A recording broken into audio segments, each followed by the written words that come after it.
여러분, 우리가 갈라디아서를 처음 시작할 때 이 갈라디아 교회를 향한 바울의 그 교회를 향한 그 강한 그 엄중한 책망, 그 바울의 어조를 여러분 기억하십니까? 바울이 일반적으로 서신서를 쓸 때 교회의 성도들을 향해서 그들이 행한 그 아름다운 일들, 그것을 격려하고 그에 대한 감사의 고백을 올려드리고 본론의 내용으로 들어가는데 모든 것을 다 생략했습니다. 그리스도의 은혜로 너희를 부르신 이를 이같이 속히 떠나 다른 복음 따르는 것, 그것을 내가 이상하게 여기노라. 바울이 엄중하게 갈라디아 교회 성도들을 책망하고 있습니다. 어리석도다 갈라디아 사람들아, 누가 너희를 꾀더냐. 바울의 그 안타까운 심정이 이 갈라디아서의 곳곳에 묻어납니다. 오늘 본문에도 마찬가지입니다. 10절과 11절 말씀 보시죠. 너희가 날과 달과 절기와 해를 삼가 지키니 내가 너희를 위하여 수고한 것이 헛될까 두려워하노라. 믿음이 오기 전에, 때가 차기 전에 유대인들은 율법 아래 갇혔습니다. 그리고 율법이 없었던 이방인들은 이 세대의 가치체계들, 그것은 종교일 수도 있고 철학일 수도 있고 도덕과 양심까지를 포함하는 모든 이 세상의 가치체계들 아래에 갇혀서 종노릇하던 자들이었습니다. 죄가 사망 안에서 왕노릇하는 죄의 굴레에 묶여있던 이 갈라디아 이방인들이 바울이 전한 복음을 듣고 그리스도의 자녀가 되었습니다. 약속의 유업을 잇는 자들이 되었습니다. 종의 속박에서 벗어나서 참된 자유를 누리는 자들이 되었습니다. 그런 갈라디아 교회 성도들이 그들에게 매여있던 모든 속박, 모든 굴레에서 벗어나서 묶였던 것이 다 풀어졌는데 이제 또다시 스스로를 올가매는 자리에 종의 자리로 떨어지는 이 갈라디아 교회 성도들을 보면서 바울은 유대인이었지만 유대인으로서의 율법에 매이지 않았습니다. 복음 안에서의 참된 자유를 얻었습니다. 그는 유대인들이 지켜야 하는 율법의 그 율례를 따라서 정한 절기를 따라서 그 율법의 굴레에 매여서 종교의 속박에 매여서 지내지 않는 복음의 참된 자유를 누리는 하나님의 자녀가 되었습니다. 그런 바울과 같이 참된 자유를 누리게 된 그들이 또다시 유대인들이 따르는 그 율법의 메인, 종교의 메인, 그 날과 달과 절기와 해를 지키는 그 속박에 스스로를 다시 매는 그런 종의 자리로 또다시 돌아가려고 하는 이 갈라디아 교회 성도들, 얼마나 어리석은 모습이냐. 내가 너희를 위하여서 수고한 이 모든 것들이 헛될까 두렵다, 지금 안타까운 마음으로 교회를 향해서 호소하고 있는 것입니다. 성도들을 향해서 강하게 호소하고 있습니다. 12절 말씀 보시죠. 형제들아, 내가 너희와 같이 되었은즉 너희도 나와 같이 되기를 구하노라.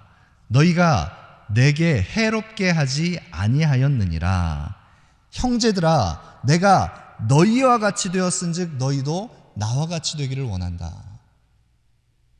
바울은 그들에게 복음을 전할 때 유대인이었던 바울은 이방인이었던 갈라디아 교회 성도들에게 복음을 전할 때 이방인과 같이 그들에게 그들의 마음 심령을 열 수 있는 자리에, 그 종된 자리에 그들과 같이 되기까지 복음을 증거했습니다. 이것이 바울의 복음 전도 방법입니다. 유대인들에게는 유대인들에게 맞게, 헬라인들에게는 헬라인들에 맞게, 이방인들에게는 이방인들에 맞게. 그래서 많은 선교학자들이 이 바울의 전도 방법을 연구합니다. 타문화권의 복음을 전하는 선교사들이 이 바울의 이 문화적인 접근, 그들과 같이 되어 종의 자리로 나아가서 복음을 전하는 이 바울의 전도 방법을 연구합니다. 그러나 사실 이것은 바울의 전도 방법이 아닙니다. 바로 우리 주님께서 그러하셨습니다. 창조주이신 하나님께서 종의 형체를 입고 육신을 입고 이 땅 가운데 오셔서 어둠 속에 속해 있는 그 어둠에 속한 영혼들, 그들에게 생명의 빛을 비추셨습니다. 바울은 그들에게 나아갔습니다. 그들과 같이 되었습니다. 그렇게 해서 복음을 전했습니다. 그 복음을 듣고 갈라디아 교회 성도들은 이방인이었던 그들이 생명의 빛 예수 그리스도의 복음을 듣고 변화된 자들이 되었습니다.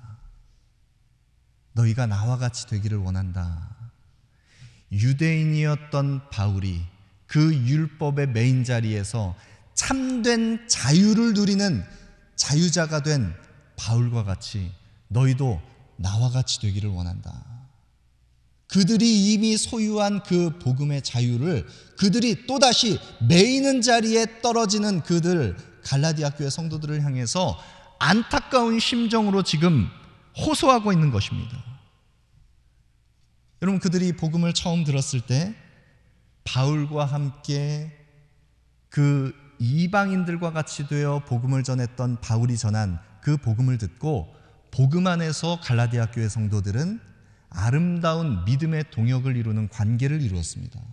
그것이 처음 복음을 들었던 갈라디아 교회 성도들의 모습이었습니다. 복음을 들은 갈라디아 교회 성도들은 바울을 어떻게 대했습니까? 바울이 갈라디아 교회 성도들에게 나아갈 때 바울에게 있어서 육체의 약함이 있었습니다. 그 육체의 약함이 어떤 것인지 많은 성경학자들이 몇 가지의 학설들을 가지고 그 바울의 그 연약함이 무엇이었는가, 갈라디아 교회 성도들이 업신여김을 받을 만한 그 육체의 약함이 무엇이었는가 많은 연구들을 합니다. 그 가운데에는 갈라디아 교회 성도들에게 나아가기까지 이 북쪽 늪지 밤빌리아 지방을 사역하면서 순회 전도를 했던 바울이 말라리아 같은 풍토병에 걸려서 그 고된 그 시련을 지나면서 육체가 급속도로 쇠하여져서 약함을 가지고 있었던 그때에 바울이 갈라디아 교회 성도들에게 나아갔다. 그 바울의 육체의 약함을 그렇게 풍토병으로 해석하는 학설도 있고요. 또 하나는 오늘 본문 15절에 보시는 것처럼 너희가 나에게 눈이라도 빼어주었을 것이다. 이것을 이제 눈이라고 하는 부분을 착안해서 바울이 심한 안지를 겪고 있었을 것이다. 그렇게 해석하는 사람도 있습니다. 또 다른 학설은 바울이 뇌전증에 걸려 있었을 것이다. 그것이 어떤 것이었든지 간에 갈라디아 교회 성도들이 바울을 업신여길 수도 있을 만한 그런 육체의 약함입니다. 그 육체의 가시를 가지고 있었습니다.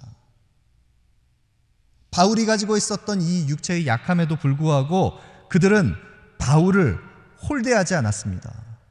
오히려 바울을 하나님의 천사와 같이 그리스도 예수를 영접하는 것 같이 그들과 믿음의 동역의 관계를 나누었던 그런 갈라디아 교회 성도들입니다. 그런 갈라디아 교회 성도들이 복음을 듣고 믿음의 동역을 나누었던 그 아름다운 믿음의 사랑의 관계를 나누었던 갈라디아 교회 성도들이 어떻게 변화된 것입니까? 지금은 바울을 원수처럼 대하고 있습니다. 원수와 같이 대적하면서 지금 적대시하고 있는 것입니다. 그럼 왜 이런 일들이 벌어진 것입니까?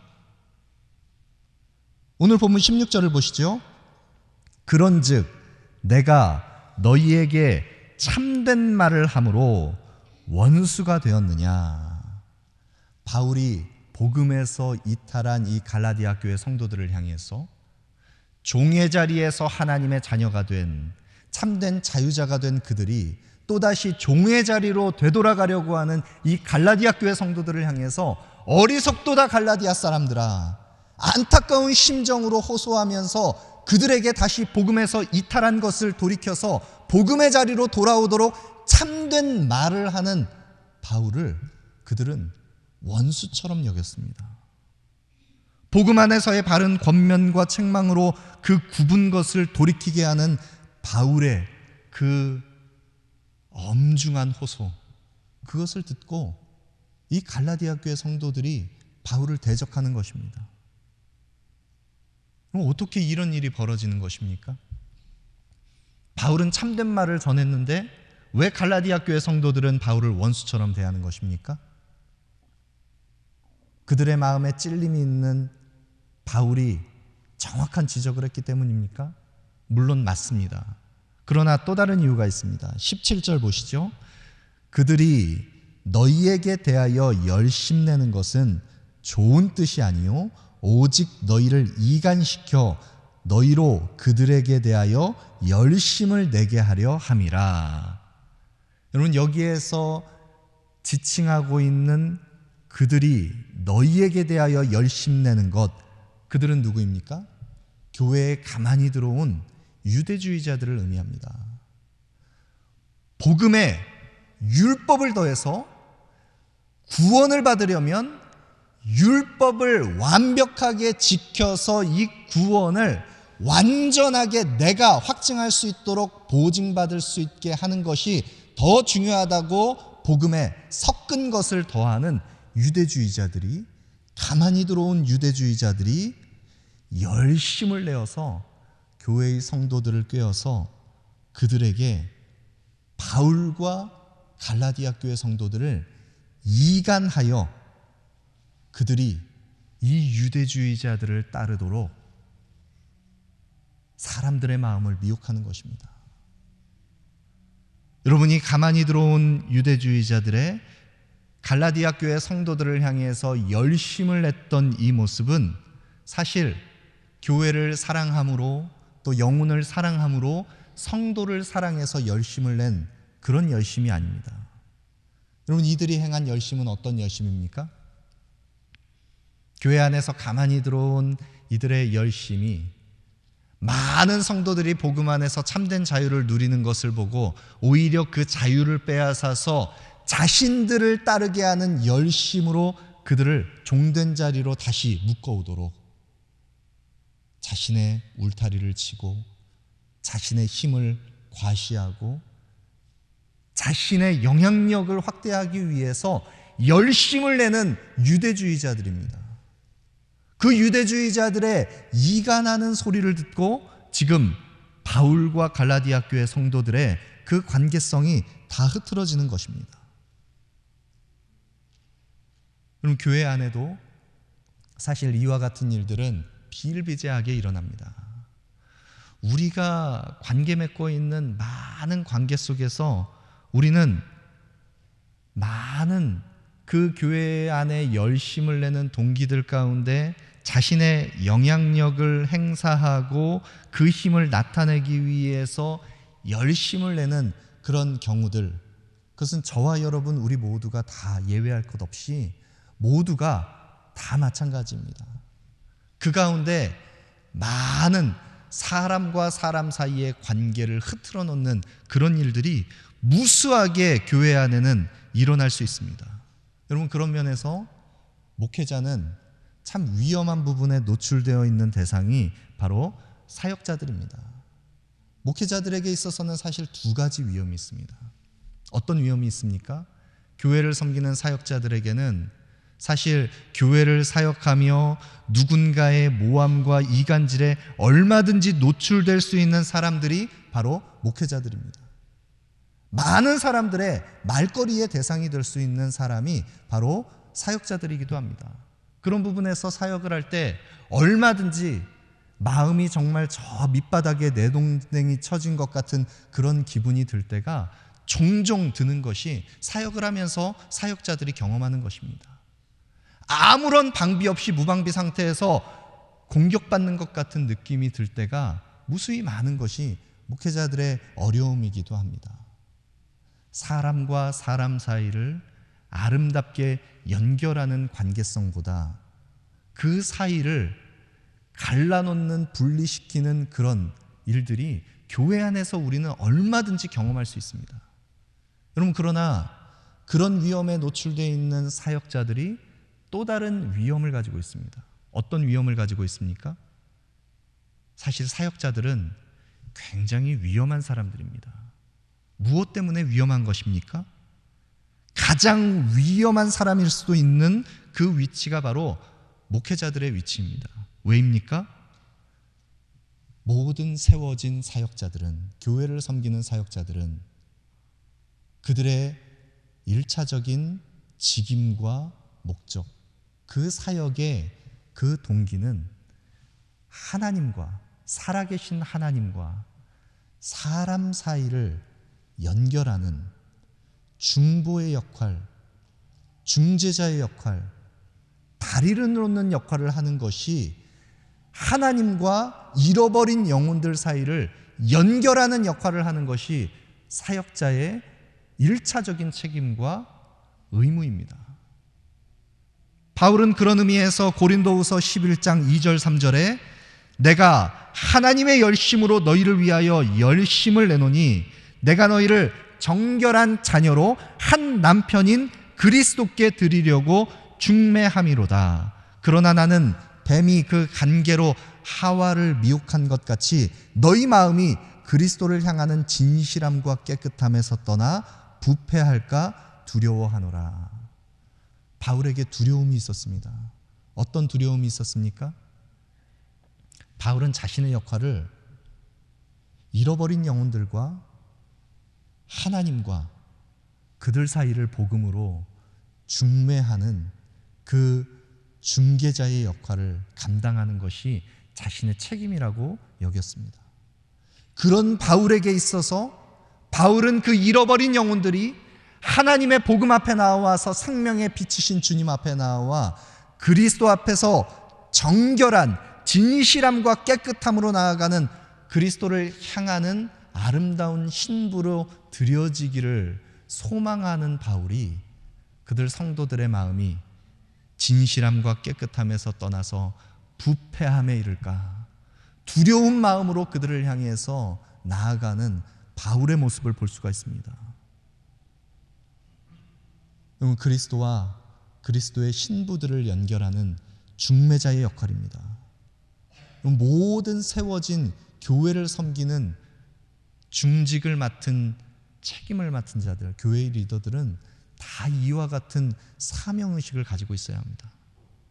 그 어떤 사람도 자기를 따르는 사람들을 세우고 자기의 영향력을 확대하고 자기의 힘을 과시하기 위해서 교회의 열심을 내는 것이 아니라 하나님과 잃어버린 영혼들을 연결하기 위해서 그리스도 앞에 아름다운 그리스도의 신부들을 세우기 위해서 이 맡겨진 직임을 감당하는 것입니다. 여러분, 그 일을 위해서는 때로는 욕을 먹어야 할 때가 있습니다. 참된 말을 해야 할 때가 있습니다.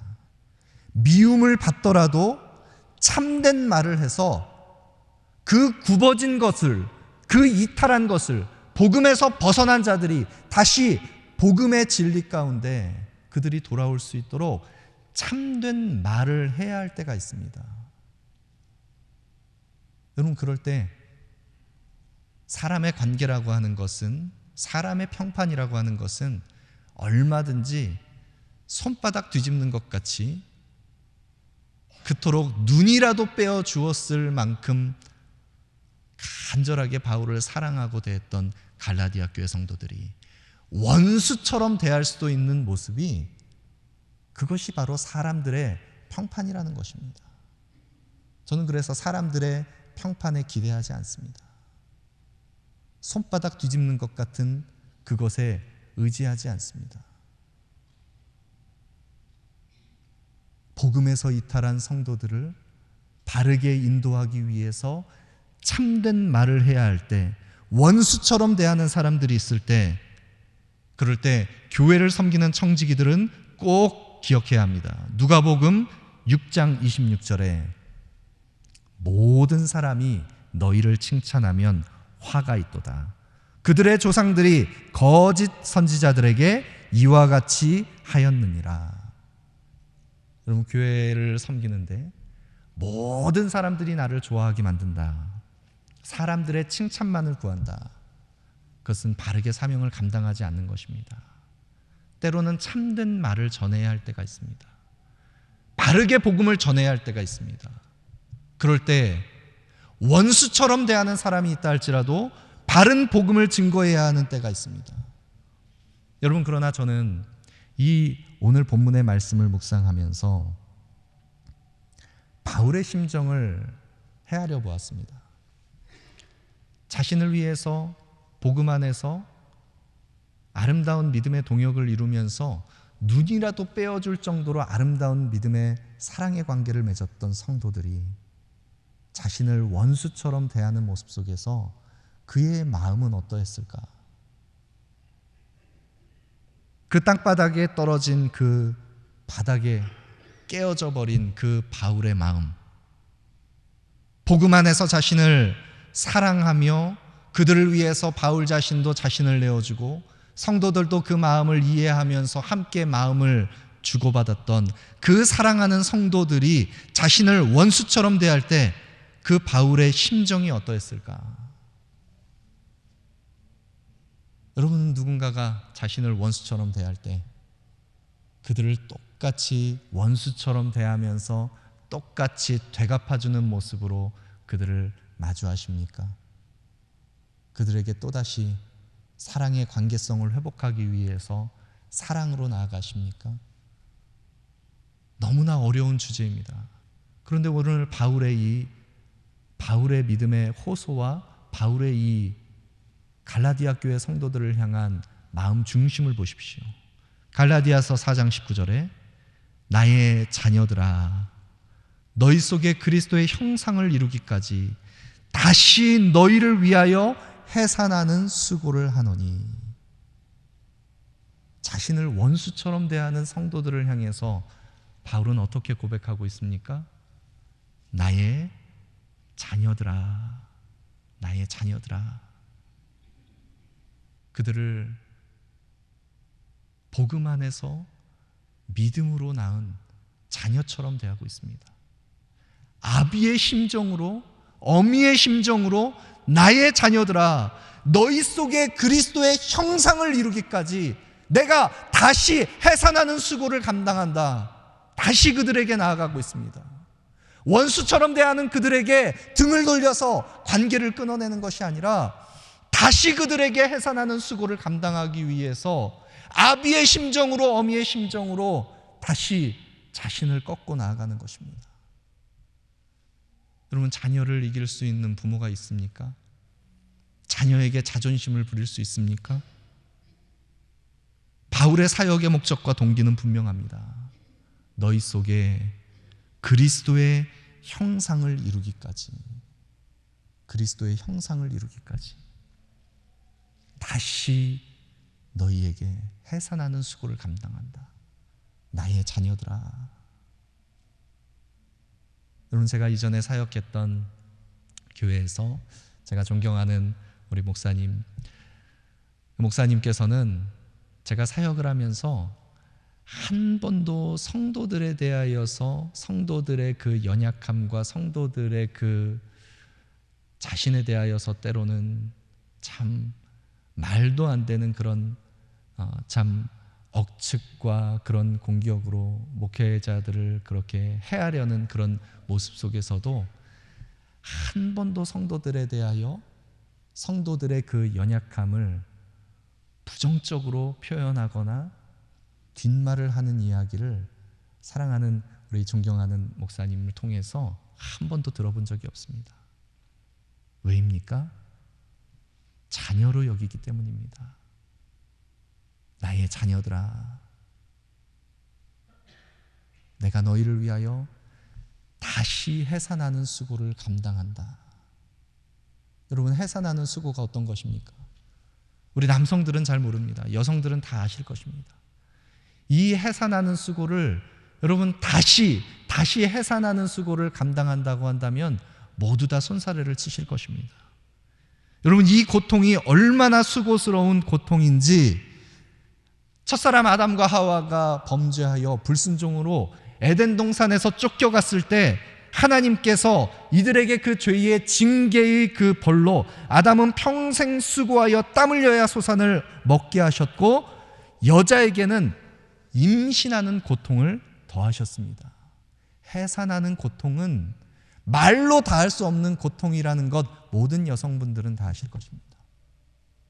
그처럼 다시 해산하는 수고를 감당한다. 다시 복음으로 그들이 돌이킬 수만 있다면 그 수고로운 고통스러운 해산하는 것과 같은 사랑의 수고를 그들을 위하여 다시 쏟아낸다. 여러분, 이것이 교회를 향한 바울의 마음이었습니다. 단 한 영혼이라도 그리스도에게서 벗어난 영혼들이 있다면 그 실족한 영혼을 위하여 자신의 모든 것을 다 내어주고서도 다시 해산하는 수고를 감당하는 바울의 심정. 여러분, 이 바울의 마음은, 바울의 이 심장은 사실 그가 예수 그리스도의 은혜를 덧입었기 때문에 그가 경험한 은혜의 복음 안에서 그를 돌이키기 위하여 그리스도께서 행하신 그 십자가의 그 대속의 사랑을 그가 경험했기 때문에 흘려보낼 수 있는 마음입니다. 그리스도께서 죄인 중에 괴수였던 바울을 돌이키기 위하여 여러분과 저, 나와 같은 죄인을 살리시기 위하여 많은 사람의 대속물로 자신을 내어주신 그 사랑, 그리스도께서 십자가에서 당하신 그 고통은 해산하는 고통에 비교할 수 없습니다. 그 복음의 은혜를 경험한 바울이기 때문에 그리스도의 사랑을 덧입은 바울, 자신을 원수처럼 대하는 그들에게도 다시 해산하는 수고를 감당하며 그들에게 복음으로 나아갑니다. 여러분, 우리 한길교회 안에 이와 같은 그리스도의 은혜를 경험한 하나님의 사람들이 단 한 영혼이라도 주님께로 그 영혼을 인도하기 위하여 나의 자녀들아 다시 해산하는 수고를 감당하노니, 이 아비와 같은 마음, 어미와 같은 마음으로 잃어버린 영혼들을 향한 그리스도의 마음을 흘려보낼 수 있는 우리 한길 공동체가 되기를 소망합니다. 그리스도의 은혜가 우리 모두에게, 서로에게 확산되는 은혜의 공동체로 우리 한길교회가 다시 세워지기를 소망합니다.